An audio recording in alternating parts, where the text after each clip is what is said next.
that delivering recurring cash transfers helps families get through any type of shock, from climate to macroeconomic to a health emergency, and then also helps them bounce back faster once things begin to improve. And then at the community level, we also know that cash transfers make very powerful contributions to economic output. That's exactly why governments across the world scaled up a variety of different cash-based interventions to prop up their economies during a very difficult time. And that's because of the multiplier effects, again, the power of cash transfers. And I think if we bring all of this evidence base together, the impacts on human capital, on resilience, on growth, social inclusion, inequality, we can make a very compelling case that cash transfers are one of, if not the most cost-effective intervention that any government or donor could support in this region in good times or bad times.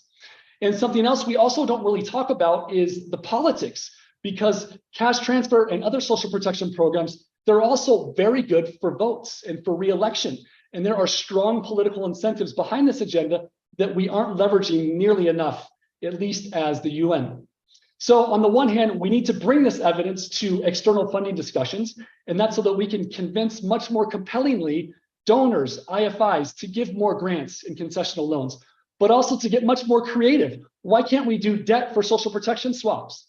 What about voluntary reallocation of special drawing rights that are then partially at least earmarked for social protection interventions, and so on? We also need to bring this evidence to the fore of domestic funding debates so that every year the government budget is progressively allocating more and more resources to the social protection sector.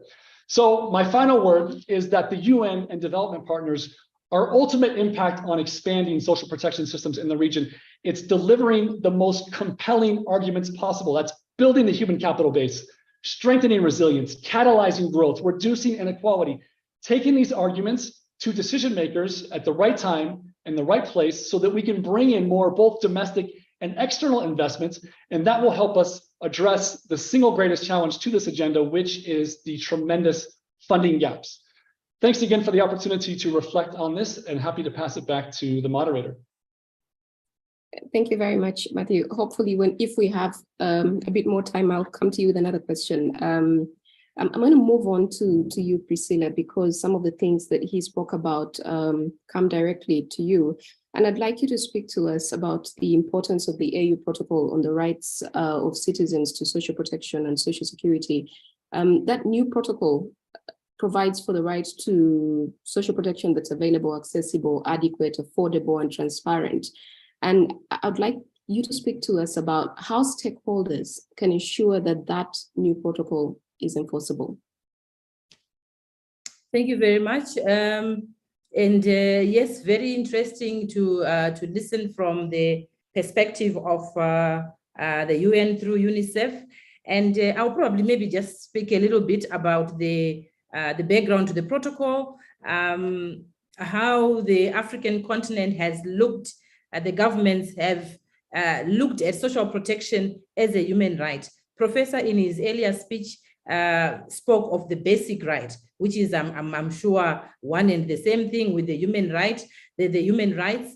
And through the Universal Declaration of Human Rights of 1948, the need to have everyone covered under social security and the need to have everyone with adequate standard of living was emphasized. And a lot of African governments then took it upon themselves to begin to look at this issue of social protection and say, how do we cover our citizens? How do we cover Africans under social security with adequate social protection schemes? And at national levels, most governments then began to look at their legal documents, including the constitutions, including their acts of parliament, including their policies, to say, what are we saying in these important documents about social protection? How we cover our citizens adequately? And recent research shows that majority of African countries now actually have legal documents in terms of things like national social protection strategy documents and the inclusion of social protection in constitutions, in national constitutions.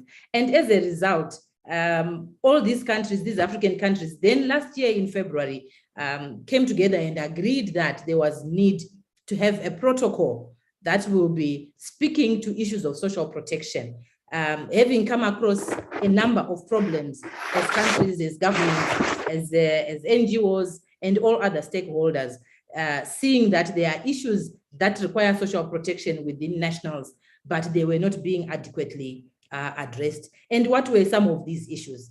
Some of these issues were the haphazard implementation of social protection schemes, where possibly government would implement on one hand, social CSOs will implement on another, and so on. And there would be this disharmony, and there would be no coordination. So the protocol came into force, hoping that the AU member states would then sign this document. And at national level, they would sign it and ratify, thereby domesticating all the items that they agreed to be in the protocol. And so this is where we came from. And we are hoping that as the African governments had decided themselves that they wanted such a document, that they are going to live up to their promises to sign this document, to ratify it, and to implement the issues that are within these documents. So we also realize that most governments also do not have enough funds to fund things like a universal pension. So there are ways now that governments can come together and speak to each other and say, how do we fund? Suppose we want to adopt a universal pension scheme in a country, how do we come about to find the funds to fund this kind of activity? And in some instances, lack of willpower itself amongst governments can actually hinder administering universal pensions. And the coming on board of the protocol on social security and social protection, we hope that it will include all these issues of inclusivity in terms of targeting and in terms of implementation. So the African protocol, yes, then it talks about it refers to the issues of accessibility of a universal pension, for example, accessibility of social protection in its totality. How accessible would this social protection would be? So these African governments that have agreed now to come up with this have shown a commitment. To me, this is a commitment that is coming from government.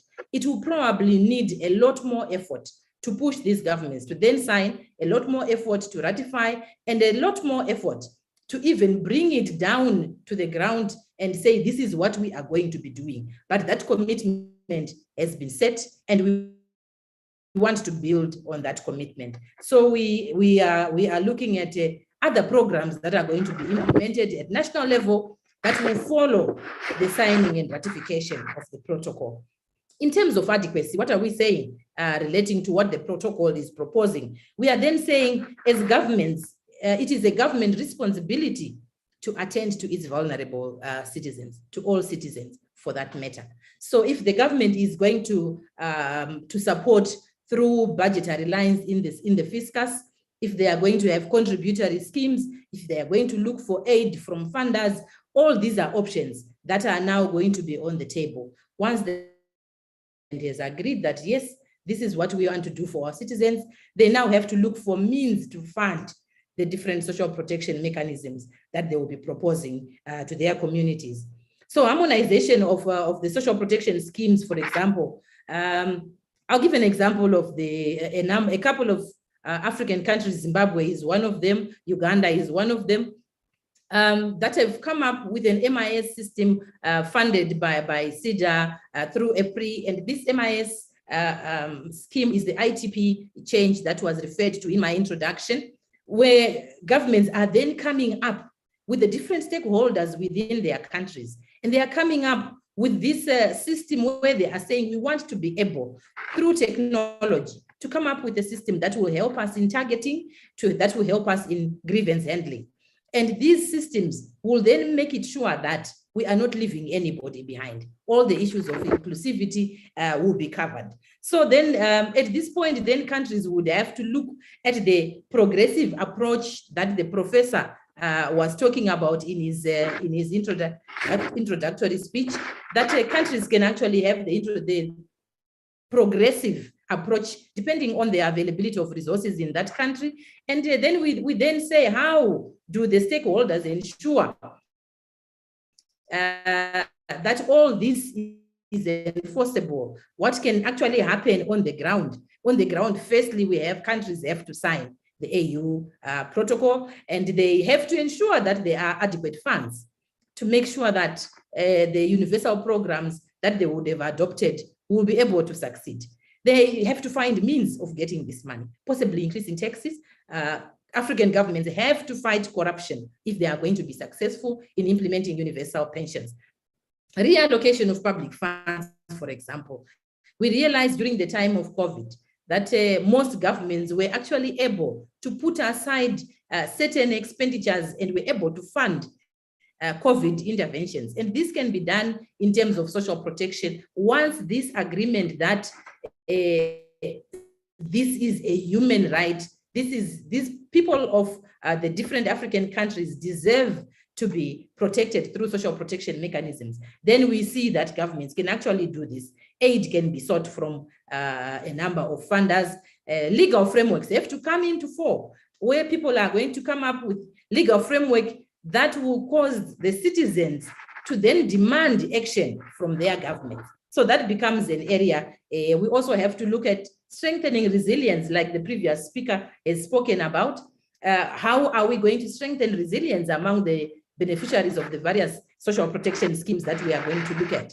So there are a number of players. The Global Fund that was spoken about, the global players that are coming up now, wanting to see how best can their governments and institutions be able to implement social protection in the best way possible. So the reason why we then want to do all this is because we want to be able to reduce the poverty and the different inequalities. We want to be able to meet the 17 SDGs. We want to be able to meet Agenda 2030. And all in all, this is, I think, what the protocol is aiming to do. We want to reduce inequalities among the people of Africa. Thank you so much. Thank you very much, Priscilla. I'm just going to point out that questions are coming in and some of them are directed to the individual panelists. Please look at the chat box, the Q&A box, and try to respond to some of them so that we can keep with time. I know there's a question directed at you, Matthew, and also what we've seen, there are a number of comments on the chat box as well, a lot of them speaking to the importance of service quality delivery, as well as the quality of healthcare services and infrastructure and social dialogue with civil society and social partners. I'm going to come to you, Umar, listening to Priscilla speaking to the heavy responsibility that falls on the government's shoulders, but also listening to all the panelists speaking to the targeting of these social benefits. And I'm wondering where we see trade unions or labor movement. You already spoke to how they come in to fight for social justice, but I wanted to know, what is their role with governments or other stakeholders in facilitating access to social protection for their members? Well, thanks, Josephine. Like I said, in our case, for example, in Somalia, the role of the trade union starts from the get-go when the policy is being developed. So we have been involved in the development and the preparations of the national social protection policy in a tripartite manner, in a social dialogue, like other speakers have mentioned. And then when it comes also to the implementation and the realization of the social protection policy, of course, it's the duty of the government to drive it. But as a representative of the workers who have to contribute to the social protection scheme in the country, we have to advocate how to institutionalize the social protection policy and how it is going to be implemented. And encourage, once the system, is set up that workers can contribute, employers can also contribute, then that is why we have to encourage workers to contribute to the system so that we have a functioning social protection system in our own country. Because, like I always say, our people are poor, but our countries are rich. Why? Because there are a lot of resources that are in our country. We cannot be running around whenever there are shocks. So I wanted that, this attempt to address shocks, whenever shocks come, then there are crises, then we need a safety net. This thing of going around to international financial institutions, going around to major donors to contribute, it has to come to an end. Let us have, a functioning social protection system which addresses comprehensively what is happening. Of course, I am fully cognizant that Rome was not built in one day, and it's not going to be possible everything to be built one day in Somalia with all the difficulties and the vast history that we have had. But I am saying that year in, year out, we cannot be standing on the matter of the safety net, addressing just shocks. We need the infrastructure to be established. We need the national social protection policy to be institutionalized effectively so that we can do, our watchdog role, monitoring, making sure that, it is, implemented to the letter, but of course also discharging our own responsibility by telling the working men and women of Somalia have to contribute to the social protection system so that it is something that is sustainable within our own communities. Our people have been doing this, and they have done it even through clans, because during the Civil War, the best social protection scheme that we have had, and in fact, we continue to have, is within our clans. So the clan was providing some sort of informal social protection to their own, people or compatriots. So that's why I'm saying that we are ready, people are ready to contribute it, but they are lagging the system. We need to operationalize the national social protection policy. As trade unions, that's what we are advocating for, so that workers and employers contribute it directly. Of course, if there are well-wishers who wanted to contribute and support it, that is most welcome. But we need to go beyond this shocks-driven safety nets, because it is not helping. $20, $30 being given to people as handouts, and then after 6 months, we are in a crisis situation.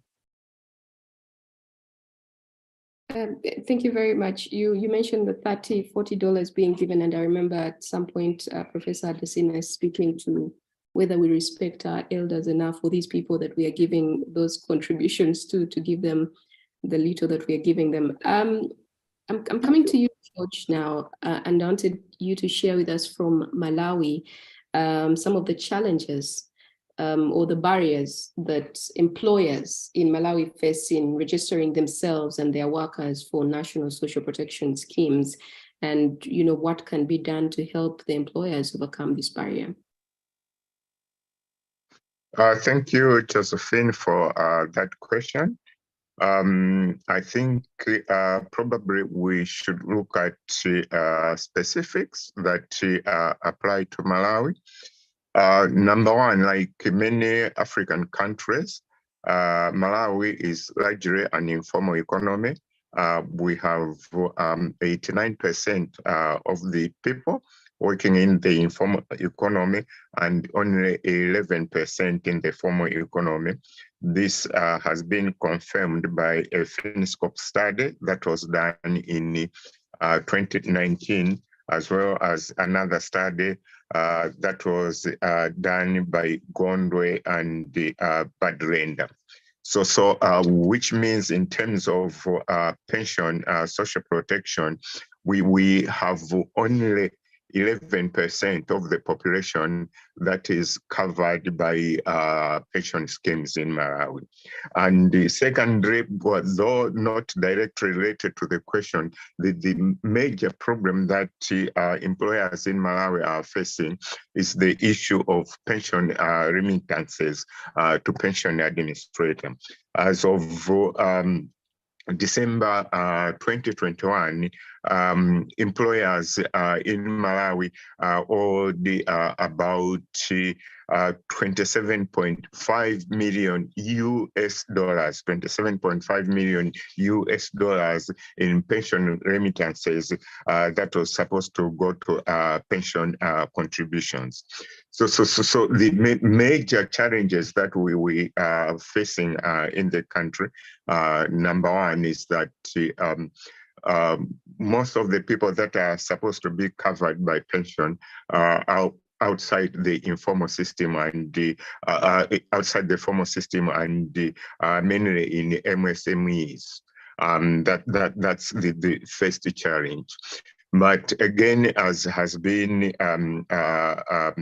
already said, I think by several speakers, the current economic environment that we find ourselves in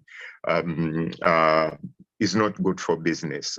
It is not good for business, and we see that we are losing jobs, and by losing jobs, it means we are getting people out of the formal employment system.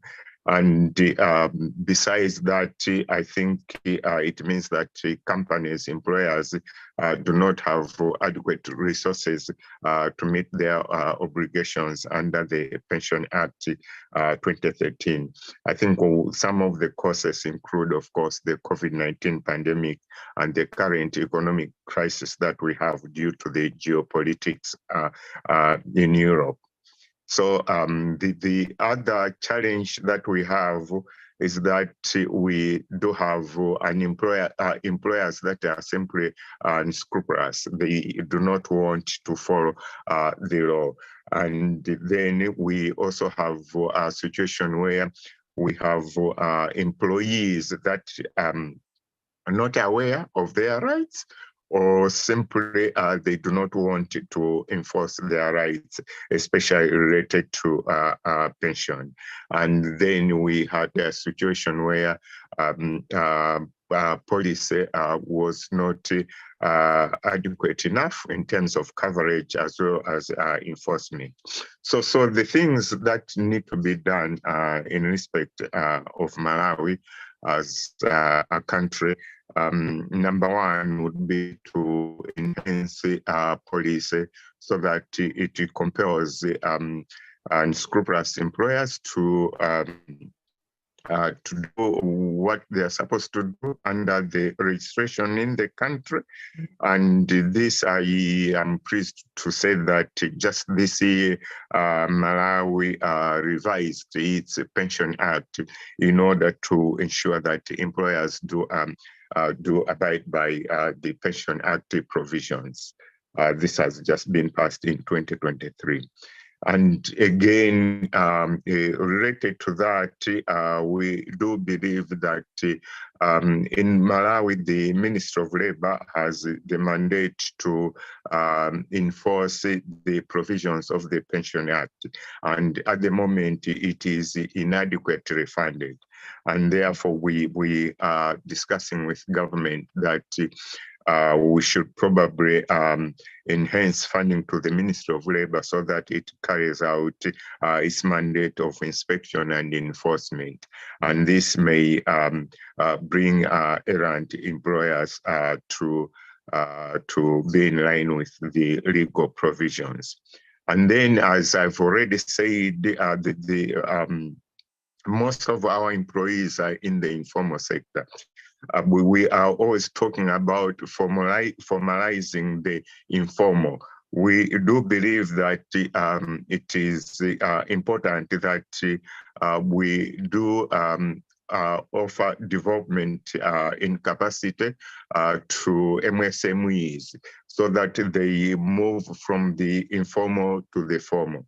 When this is done, I think then we'll be getting more people into the formal sector and therefore putting them on pension.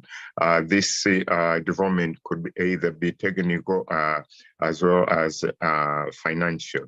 Related to this, I think there is also need to improve the trading environment, the economic environment in which we are operating in. As I've already said, one of the major contributing factors to the challenges that we have, the economic shocks that we are going through, including the COVID-19 pandemic, as well as the current inflationary pressures that we are all meeting. But if you look again, you find that government 2 years ago imposed a tax, what they call a tax on administration fees that we pay to pension administrators. This has just made the whole pension regime more expensive, and therefore there is need that we relook at this. Again, I mentioned about workers not enforcing their rights. So therefore, I think there is need for worker awareness, employee awareness, as well as that they should be organized, because sometimes individually for workers, it is very difficult for them to assert their rights on their own. And this can be easily done if they are organized. And so basically, these are some of the problems that we have and some of the solutions that we could pursue practically in order to ensure that we have most of the working population on pension. Thank you. Thank you very much, Mr. Kaki. And there was a question, I think, directly for you in the Q&A box on if there is any social security to support workers in the formal sector in Malawi. Maybe you could respond to that directly on chat. I'm going to invite Professor Adesina now to close this first panel. And a lot has been said on financing, inclusion, adequacy, and dignity, the government's responsibility. And perhaps I wouldn't want to preempt your comments, Professor Adesina, but to just, think through a way forward. The floor is yours to close the panel. Thank you very much. And thank you to the panelists. I'd like to return to a couple of issues that I raised in the address and link it to part of which is in the outline that you got, but I never got to because of the time. I think, I need to come back to the idea of the importance of normative commitment in driving many of the things we're talking about. In 1940, there was the Human Rights Charter of Human Rights, which makes provisions for universal social security. That didn't move the needle. The countries that did it because there were commitment at the labor movement, peasant movement, women movement, political parties, and so on and so forth. And this the issues that Omar raised in terms of when we raised issues of financing and so on and so forth, amidst the fact that a lot of these issues are handled at community levels, community mobilization and so on and so forth. And the way in which a state that thinks with its people, with a commitment to, advancing particular something, can easily tap into let me give you a very simple example. In 1953, there was the decision to introduce universal primary education in Western Nigeria. It was driven by the idea that every child should have a right to education. The investment in adult education and so on and so forth was about the quality of citizenship and so on and so forth. And initially it was to be financed by a tax, an adult tax of £1. And the original government was that give us £1 and we will train your children for the whole year. It eventually was remarkable in terms of the what would be considered heavy financial draw, that there were communities that came up and said, we can build the school. We do community activity. We will build the school. You provide the teachers and the textbooks. That regional government, for 7 years ran a budget surplus, primary budget surplus every year throughout that period. The trust relationship that you raise with the allows people to pay tax. We talk about the informal sector as a hindrance, but people raise resources within these communities, and so on and so forth. So when we often talk about there's no political will, it's not about political will. It's that there is no there's no ideational commitment. And I think the thing that Matthew mentioned is important. These are, what do you call it? They are contending visions of the world. I would argue that what we should not do is to sell to politicians that the way in which the benefit of rolling out social scheme is a social protection scheme is that they will get votes. Because what that does is reinforce the clientelist, the disposition on the part of the politicians. And some of the studies we did in Kenya suggested that for some of the politicians in parliament, it was like, this is a way in which you can tell the constituencies that instead of coming to me for money, for your child's education, for this and that, the government is providing something. It is about something that we understand as citizens' right, but it's based on commitment that is grounded in particular normative orientation. Usually, evidence comes afterwards when you then have to do the implementation. And let me give you a very simple example. The people who went around collecting evidence and were talking about, if you give, money to the go-go, it has a 15% increase in chicken ownership and so on and so forth, had already committed to a particular approach to social protection. And then went around looking for evidence to support their claim and so on and so forth. My response is, first of all, you're talking about a 15% increase in chicken ownership. Is if somebody had 10 chicken before, there's now 1.5 chicken more. And in any case, suppose there is no 15% increase in chicken ownership. You can't demonstrate economic benefit. Will the older persons be undeserving of the support of society when in their, working age period, they supported society? So again, I come to the idea and the need to pay attention to this as issues around visionary agenda setting, normative orientation, and disposition.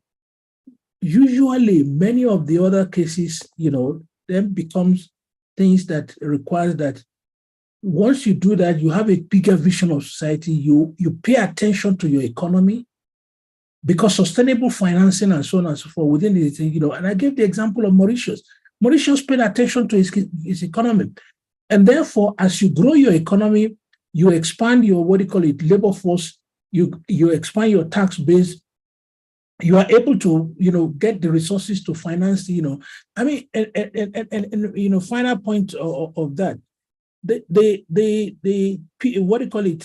Arthur Louis' conflict with Nkrumah's government in the late 50s in Ghana, as he was economic advisor, sent, paid for by the UN, was on the ground that the government was spending too much on education, 24% of the budget. And the Ghanaian government explained to him, this is about educating our people, because the investment in the education of our people provides quality of citizenship, provides literacy something, provides us with the engineers we need, the teachers we need, the doctors we need, and therefore facilitate other things that we have as part of our national development plan. It's that connectedness in terms of thinking that we need to keep in mind, not think of social protection as an isolated silo that will keep talking about and pursuing and saying, oh, no, Uganda now is going to have oil. Also, there is a, what do you call it, budget space to finance something. And I said at that meeting in, take the example of Norway, that was able to, Norway was putting away its something and was using a significant part of it to invest in building this economy. The only, and this is the final point that I will make, the only study that I know where people were asked in Africa about some of these competing policies, something was in Tanzania. The overwhelming response from ordinary people is that money from gas, they should invest it in infrastructure, in healthcare, in education, and so on and so forth. Because we know that when we are healthy and our children are educated, we can take care of things in future. But that's not supposed to be a zero-sum game. You know, much of the people that we talk about, your Walimu Nyerere, Kwame Nkrumah, Obafemi Awolowo, and so on and so forth, were driven by vision. Thank you. That's a good place to close it. Professor Adesina, thank you very much. Thank you for your time. And I also want to thank our panelists, Priscilla Gavi, Omar Farouk Osman, George Kaki, and Matthew Cummins, for these very carefully worded insights that they've shared with us for the first panel and for the first part of this closing conference. I know that there's been a lot of conversations from participants on highlighting the importance of good coordination on the social protection sector and its actors, as well as the importance of portability of social protection benefits for the thousands of migrant workers on the continent and abroad. And if any of our panelists would like to respond to any of the questions that have been raised on the chat or on the Q&A box, please respond to the participants that are waiting on you. We're going to go to our second slide of poll link. And once again, one of my colleagues is going to share a link in the chat box. Please take part in this poll so that your voice can be heard. There are 3 ways in which you can join. The first is the link that is going to be shared in the chat. And the next, take a photo of the QR code that you can see on the screen right now. Or you can go to www.slido.com and tap in the code USP 2030. And what we are asking you this time is, in what ways could the USP 2030 partnership help push the USP agenda in Africa? Please share your thoughts so that we can build a word cloud together. And that word cloud will be coming up as soon as the thoughts start to pour in. So again, we'll give it a minute or 2 for you to start sharing your thoughts before we get into our second and final panel. Again, that push the USP agenda in Africa. Please proceed with the music.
Thank you very much. I've been seeing very insightful suggestions. Thank you, all of you, for participating. We're going to get into the second part of our program, and we're getting into panel 2, leveraging USP 2030 in Africa. I'll quickly introduce the speakers, and we'll start with Sophia Muhammad Imam, who is a Senior Program Officer, Help Age International Ethiopia Office. Sophia is an economist by profession with an MSc in economics. She has more than 20 years experience working in private sector, government and non-government offices in marketing, program management, provision of training and community work. Our second panelist is Limbani Kachali, who is a researcher for the Malawi Congress of Trade Unions since 2017. He is responsible for developing position papers and drafting policies and advocacy and lobbying strategies for MCTU. His work and research interests are biased towards extending social protection to the most vulnerable groups, formalizing the informal economy, promoting decent work for all, advocating for child labor-free societies, and advocating for a balanced society where views for both women and young people persons matter in decision-making. Our third panelist, Mr. Peter Ondabu Ombasa, who is an Assistant Director of Children's Services, State Department of Social Protection, National Social Protection Secretariat in Kenya. Mr. Ombasa oversees the program's communications and advocacy, especially when they are new and need robust visibility. He has a wide range of experience spanning over 28 years in various fields, including social protection, social science research, logistics planning and monitoring, accounting, finance, auditing, procurement, monitoring, and evaluation of projects. And finally, Mr. Porshen Hantujimana, who is the Permanent Secretary to the Minister of National Solidarity, Human Rights, Gender and Social Affairs. He was Permanent Secretary to the Minister of Communal Development and also worked at the Ministry of Interior, Community Development and Public Security before joining the ministry in charge of social affairs. And this is in Burundi. So all panelists are present. I'm going to go very quickly to our questions, and I just want to remind each of our panelists that this will be a 5 minutes conversation with each of them. So I'll start with Sophia. And Sophia, I'd like to ask you what activities or topics you would like the USP 2030 partnership to engage in more. I hope you are looking at some of the responses that participants shared in the last slide. So what activities or topics would you like the USP 2030 partnership to engage in more? Sophia?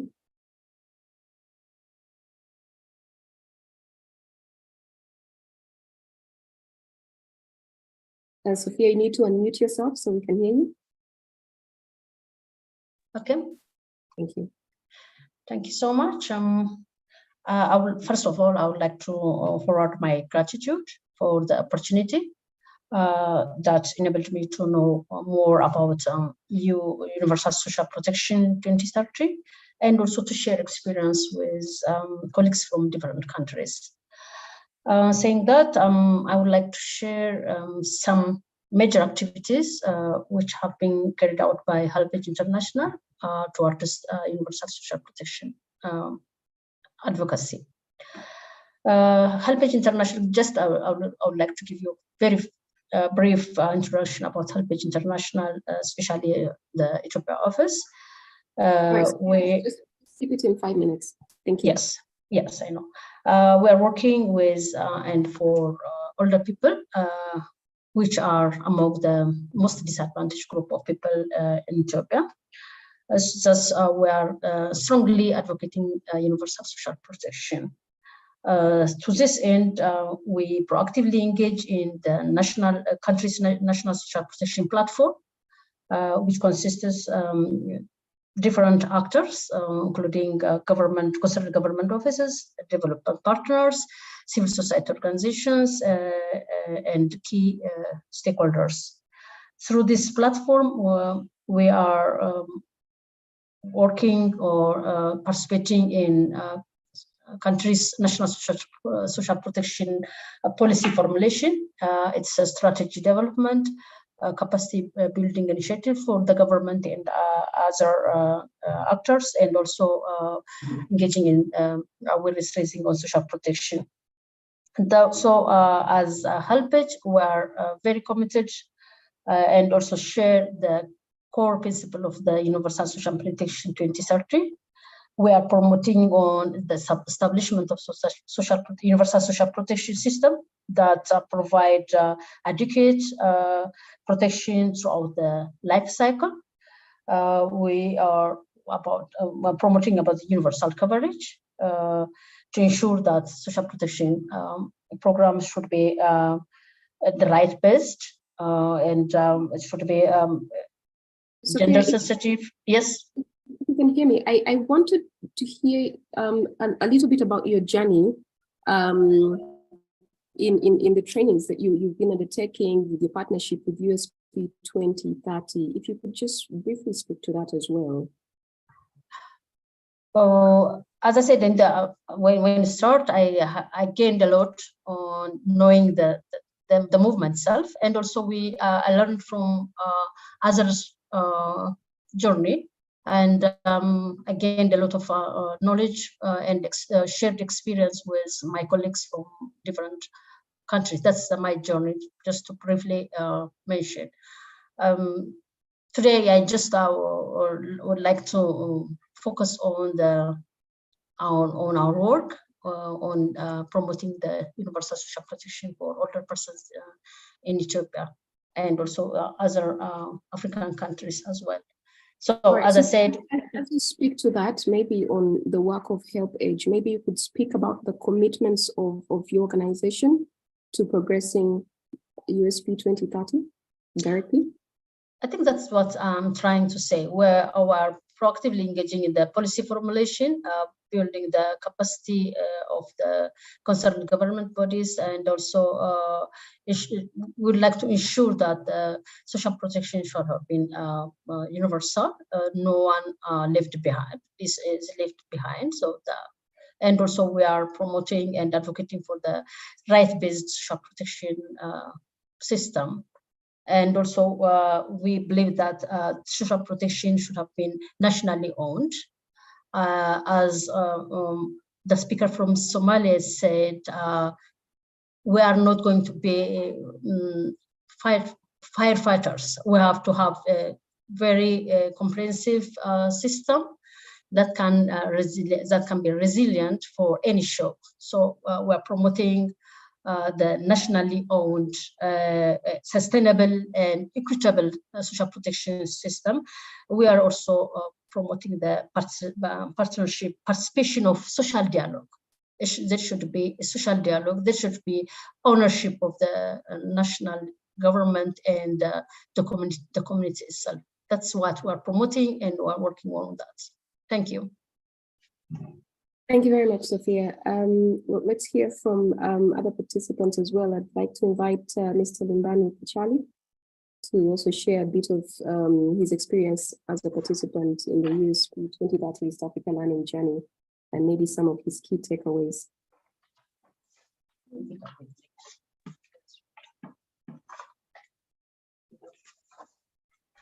Mr. Pichali, can you hear me?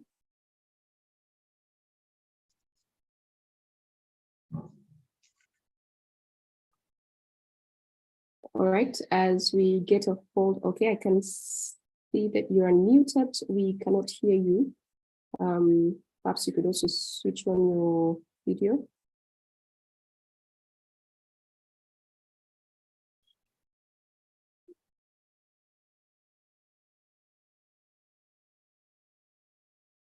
Okay, your video is on, but it's a blank screen.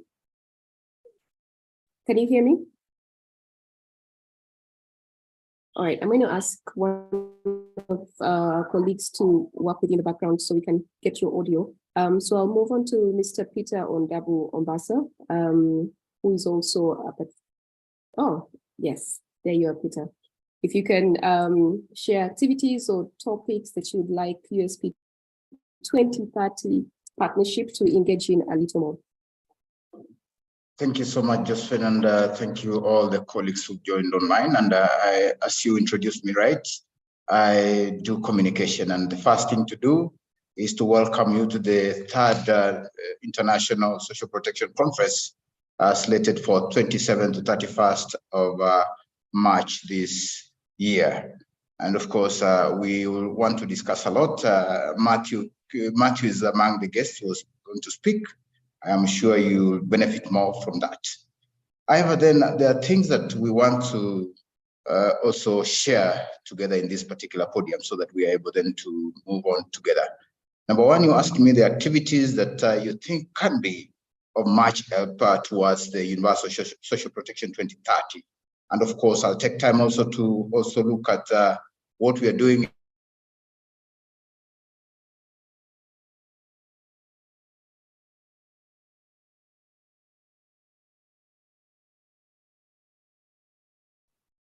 I think we lost in Kenya towards the attainment of that particular objective. Number one is about research. Yet some, I don't know whether I'm audible.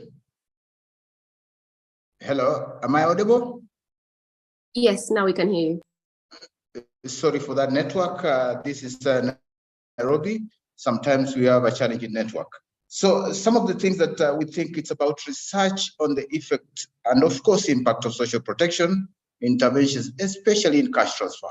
We happy that Matthews talked about the cash transfer for orphans and vulnerable children that started in 2004, which is now government owned. And I think this is the direction to go. Partners will come and of course give what we call strategies and propose interventions. But governments should be able then to pick interventions, run with them, and then change the economy, bring what we call funds to the beneficiaries or households. And that is what I think is best. But then research should be done always, whether there's any impact. And if there's any impact, can we learn and also unlearn if there are some things that we did that are all right, so that we are able to also share this knowledge with other countries. During the learning journey, we had a lot of discussions with other countries and we learned a lot in terms of how then cash transfers or other interventions, for instance, social protection in terms of works, how are they then done in other countries and how then do they change the economy? Secondly, which is basically something that we need to think about, is digitalization of data capture. Very critical, especially in Africa. There's need for us to learn what type of data is captured, how is this data stored, and what is the privacy around that data. That is very critical for most of us. However, then, what are the commitments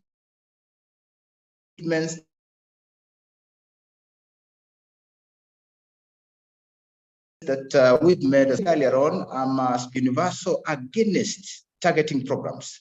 This is because targeting has a lot of exclusion errors, a lot of inclusion errors, and unfortunately, by and large, they do not meet what we call the social contract of citizens, whereby you realize that at one time, those who are out and when they are supposed to be in, they rebel against the government. So ideally, universal targeting will eliminate all those that are there.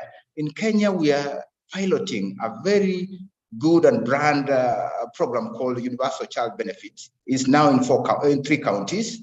And this is courtesy of course, our friends UNICEF, who have done the first year of payment. We are running what we call the impact evaluation of that particular program. Once that program is out, we believe that this will also form our basis for argument in Treasury in terms of the physical space, so that then we can get the government buy-in. I am in government, yes, but then without that particular impact evaluation of the program, it will be very difficult for us to be able to talk to government and tell them, look, this is an investment that we will never regret maybe 2, 3, 4 years down the line, or even 18 years as the program is designed. That is what I think this particular team should pick up. And then as we continue sharing, this is one of the things I think we should be able to share. Thank you. Back to you, Josephine. Thank you very much, Peter. I'm very interested in the universal child benefits. I'm going to move on now to Mr. Ponshen Tujimana, who is from Burundi. And my question to you is, what was Burundi's motivation for joining USP 2030?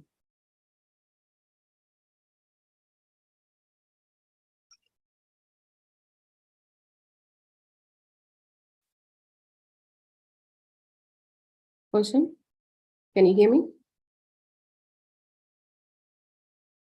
If you could turn on your camera, perhaps it would be a sign. I can see your audio is, you're unmuted, but I don't see you. Okay, there you are. Please, let's try out your audio and see if we can hear you. Okay, we can't hear you. Can you unmute?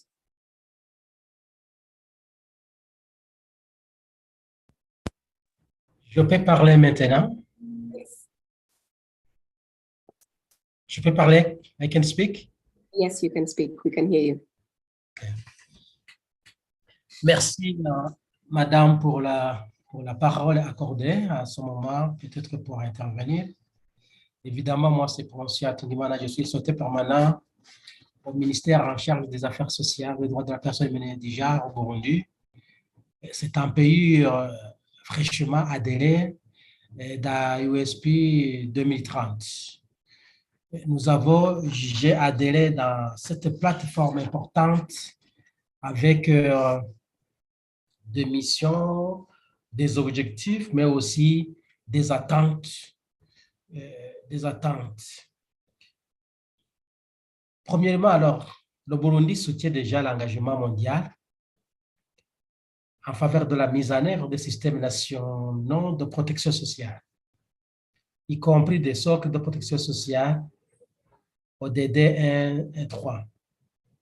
Ensuite, le Burundi compte se joindre aux autres pays, explorer ensemble les voies et moyens pour atteindre l'extension de la couverture universelle à travers la protection sociale de toute la population. Ainsi, appartenir à USP va nous permettre, en tant que le Burundi, bénéficier des appuis techniques et dans la conception et mise en œuvre des programmes et stratégies d'extension de la protection sociale, mais aussi apprendre des expériences des autres pays pour répondre aux différents défis rencontrés dans la mise en œuvre de ces politiques et stratégies vers une couverture universelle par le biais de sa participation dans le groupe de travail. Renforcer sa visibilité et avoir accès aux différents bailleurs pour le financement de ces programmes et politiques et sur la protection sociale. Aussi, en ce qui concerne les activités ou les sujets sur lesquels nous aimerions discuter ou bien nous aimerions échanger dans le cadre du partenariat USP 2030, nous, en tant que le Burundi, ce qui nous intéresse, il y a la stratégie de financement adéquat et durable des mécanismes nationaux de protection sociale. Comme nous sommes déjà engagés, c'est bon, bien c'est mieux aussi d'être soutenus dans cette stratégie de financement adéquat et durable des mécanismes nationaux de protection sociale. Mais aussi, c'est mieux aussi, bien c'est bon, comme on vient de le faire très récemment en Nairobi au Kenya. Nous avons fait une mission de partage d'échange d'expérience. Nous aimerions aussi renforcer cette initiative ou bien ces activités en rapport avec les échanges d'expériences dans le cadre de la protection sociale. Mais aussi également, nous aimerions aussi, comme on a vu au Kenya, que notre pays aussi développe le registre social unique, parce que aussi c'est un document qu'on a vu important, à voir ce que nous avons observé au Kenya, comment cette opération est organisée, comment le registre social unique fonctionne au niveau du Kenya, surtout pour savoir dans n'importe quel endroit, dans n'importe quel moment, quelles sont les personnes qui sont dans le besoin important de protection sociale. Mais aussi par rapport aux engagements pris à ce jour par notre institution Burundi pour faire progresser la protection sociale universelle. À mon niveau, en tant que Burundi, ou bien à notre niveau, ce que je peux souligner, Maintenant, il y a adoption en 2005 de la gratuité ciblée des soins de santé aux femmes enceintes et les enfants de moins de 5 ans, ainsi qu'une gratuité au niveau de l'enseignement primaire et secondaire, ou plutôt au niveau de l'enseignement fondamental. C'est-à-dire que depuis la première année jusqu'à la deuxième année, ça, l'éducation est gratuite. Également, il y a eu la mise en place des organes de coordination, notamment, bien sûr, il y a l'exercice d'une commission nationale de protection sociale avec son secrétariat qui est opérationnel depuis 2012.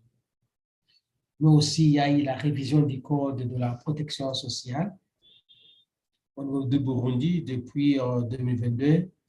Nous avons ce code de protection sociale, mais aussi il y a des amendements qu'on vient d'effectuer dans son code.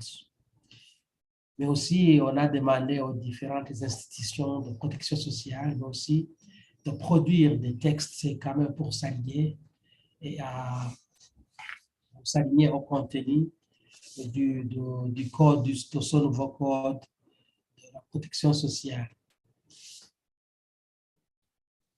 Mais aussi, pourquoi il y a l'existence de ce code, mais aussi c'est pour mettre en œuvre certaines conventions que notre pays a ratifiées en matière de protection sociale. Aussi, actuellement, il y a eu l'élaboration d'une nouvelle politique de protection sociale de 2023-2033. Bon, c'est la deuxième génération, bien sûr, de cette politique parce qu'il y a la première qui est déjà à sa fin.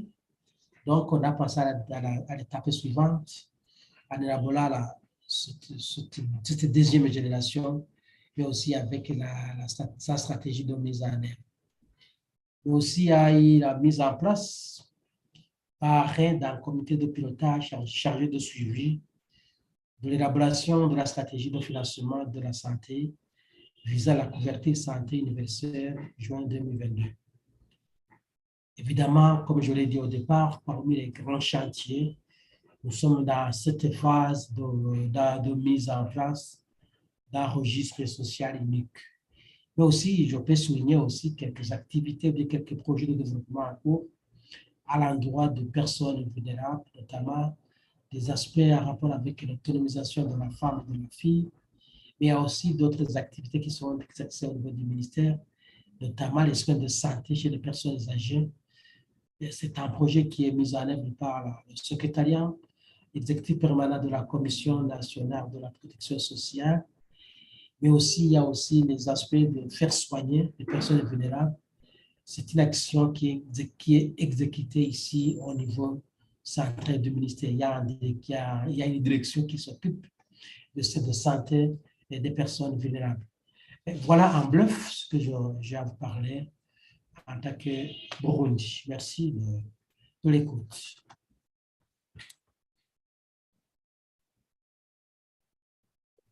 Thank you very much. It's very interesting to hear the developments in Burundi. And I guess one of the benefits of USP 2030, this collaboration, is that it enables peer-to-peer learning. And I heard you mention the lessons you wanted to learn from Kenya. So I'm sure that you'll be making that connection. Mr. Limbani, I hope we're now able to get your sound. We could try one more time. Can you hear me? Yes, I can hear you. I don't know if you can hear me. Absolutely. Now I can hear you. Perfect. Perfect. Video. Thank you. So very quickly, our time is fast spent. I had 3 questions for you. I'm just going to pick one of them. Okay. Activities that you think USP 2030 partnerships should engage in more. If you could speak to that, we'd highly appreciate that. Okay, thank you so much. Maybe first and foremost, let me thank the organizing team for allowing me to be on this panel. Quickly to the questions that you've just asked, I think for me, the first question that needs to be, the first topic that needs to be included in the USP 2030 is the issue of sustainable financing, because as you have heard from other speakers from developing countries, issues of financing in terms of social protection becomes a challenge. So sustainable financing, I think that issue needs to be taken in very deeply. And then the other issues, the topic should also look on how to extend social protection to the excluded groups. So we're talking of workers in the informal economy, especially for Malawi. I think as others have said, majority of workers in the informal economy are excluded from key social protection systems. And then the other topic needs to be on monitoring and evaluation on social protection systems. So we need to appreciate the current systems, if these systems are really adding value to the lives of people in terms of achieving decent work. The other topic should also look on social protection targeting. That should also be taken in seriously, because in most developing countries, when it comes to targeting, it is also a problem because long beneficiaries tend to be targeted. Thank you so much for that. Thank you very much. That was very swift. I highly appreciate that. I know there are more questions in the chat box and also in the Q&A section. So if all of our panelists could quickly run there and just see if there's a particular question addressed to them so that they can respond to the participants. And as we do that, I will invite, we'll get into the wrap-up session, and I'll invite our next speaker who will close this off, Mr. Anders Katten, who is the Program Manager, Swedish International Development Cooperation Agency. Yes, there you are. I'll give the floor to you now. Thank you. Okay, thank you very much. It's not easy to congest these very rich discussions that we have had, but going back to the aim of the USP 2030 was to getting the country perspectives into the global agenda. And the starting point of this project was that we noticed that very few low and middle income countries participated in USP 2030, and we wanted to know or understand the possible obstacles to this participation. And as we've seen from today's conference, I think it's essential that countries are part of the USP 2030 and provide inputs to the global agenda, and also to improve, as we have heard, collaboration across regions, but also with other USP members outside of the regions. So I think that's a clear result from the project and today's conference.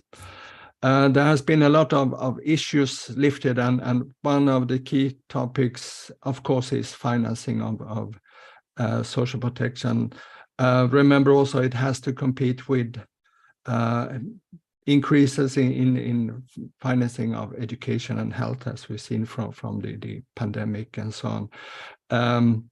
And with I think on average, tax to GDP is about 16% in Africa. So I think there is a need to look at both how we can expand taxation in a way that doesn't hurt poor people, that doesn't restrict the informal economy, but is part of the formalization process.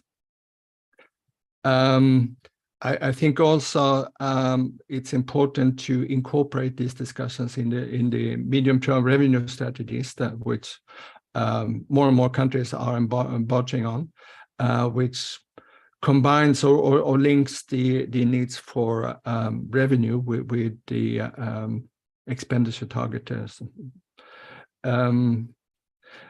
Also, as we heard from several of the speakers, we need to see social protection as an investment in people, and to make that investment throughout the life cycle, and not only when the crisis hit, but rather to have supported people before the crisis, and making sure that as many as possible would be able to cope with the crisis on their own. And of course, social protection is also part of management of a country's resources. And as, for instance, was said by George Kaki, if you have an informal economy, about 80 to 90% it could be considered as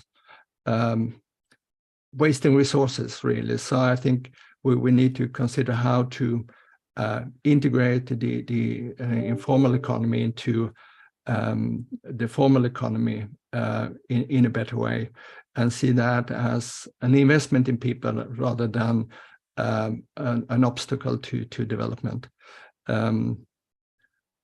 I think also it was lifted, and as is clear from Professor Adesina's keynote speak, we need to also bring in research into to this framework. And I think it was throughout the conference, it was lifted that we need to have evidence-based approaches. And I think that is key, really, to understand the complex problems as they are and provide solutions to these problems. I think that is really important. But as a conclusion, I say this project has really been successful in as it seemed to promote the idea of the USP 2030 in terms of knowledge exchange and working together, peer learning and so on, but also to build capacity to participate in technical and political discussions based on inclusive participation. We have seen people coming from government institutions, from employees of worker organization, as well as the civil society. And I think going forward, I think we could also consider of having even broader participation coming, for instance, from tax authorities and Ministry of Finance, but also from the informal economy and from other vulnerable groups. So I think I think also that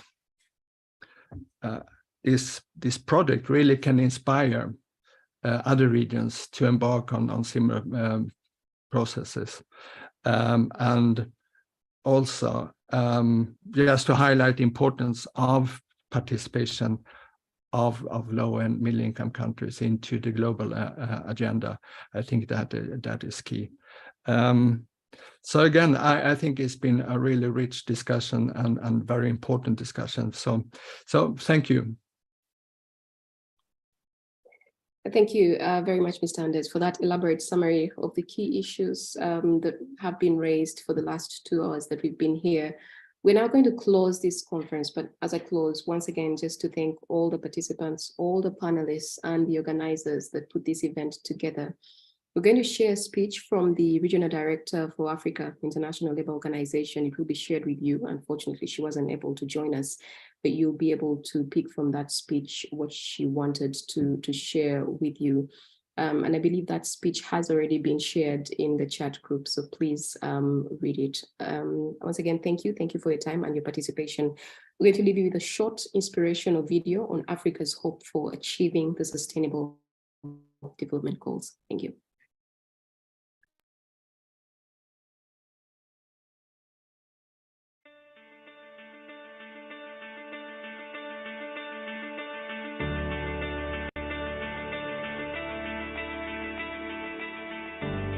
Ubuntu. I am because we are. In times of crisis, this African philosophy reminds us of the importance of working together to strengthen social protection for holistic human development. Today, across Africa, COVID-19 is threatening the most vulnerable population, as well as those who are not adequately protected. However, this crisis is also an opportunity. We can build back better. We can improve social protection systems, and we can start with 4 key actions: enhancing coverage, closing financial gaps, developing strategic partnerships, and creating an enabling environment. By working together, countries can accelerate the extension of social protection on the continent. This will not only advance social justice and human capital development, but also reduce poverty, exclusion, and inequality. We can create a better Africa for all. So the question is, are you ready?